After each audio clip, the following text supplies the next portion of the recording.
माझ्या लाडक्या बाळा, आलास का तू? आता शेवटपर्यंत थांब. ब्र झालं तुला तुझ्या मामांची आठवण आली. बाळा ऐक आता, तुला कधी कधी असं वाटतं ना की मी मामाला एवढं मानतो आणि मामाची सेवा करतो, आदमापूरला जातो, पण तरीही मामा माझ्यावर कृपा का करत नाही? माझ्या इच्छा का पूर्ण करत नाही? तुझे आयुष्य आहे तिथेच थांबले आहे, पुढे का जात नाही? पण इथे चुकतोय तू, कारण आयुष्य कधीच थांबत नसते, ते तयार होत असते. आज ज्या संकटातून तू सामोरे जातोच ना, ते काही तुझे खरे संकट नाही, ते काही तुझ्या जीवनातील खूप मोठे वादळ नाही.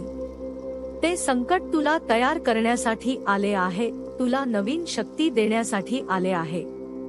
म्हणून बाळा, तुझ्या संकटांना सामोरे जा आणि तुझे बळ वाढव, सहनशक्ती वाढव. तू जर तुझी सहनशक्ती वाढवली ना, तर असे कितीही संकट येऊ दे, तू त्यांना सामोरे जाण्यास तयार राहशील.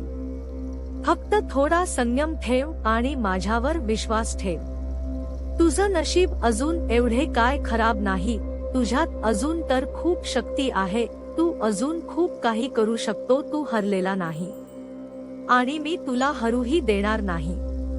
तुला आता उठायचं आणि या जगाच्या पाठीवर मात करायची. ते लोक तुला मागे खेचण्याचा प्रयत्न करतात ना, त्यांना दाखवून दे की तू कुणाचा भक्त आहेस. त्यांना छाती ठोकून सांग की मी माझ्या बाळूमामाचा भक्त आहेस. आणि आता जे कोणी मामाची भक्त आहेस ना, त्यांनी आता चॅनल वेळ घालवता सबस्क्राईब करून घ्या. बाळा, आता तुला तुझ्यासाठी नाही तर माझ्यासाठी जिंकायचं आहे. आता प्रश्न माझ्या भक्तीचा आहे आणि मी तुला जिंकवणारच, हा माझा शब्द आहे. आणि मी दिलेला शब्द हा कधीच वाया जात नाही.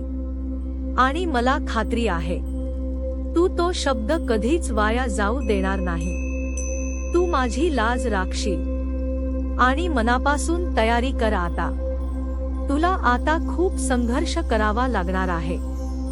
तुझे जीवन आता थोडं कठीण होणार आहे, पण काळजी करू नकोस, मी आहे ना तुझ्या सोबत. दोघे मिळून या संकटावर मात करून घेऊ.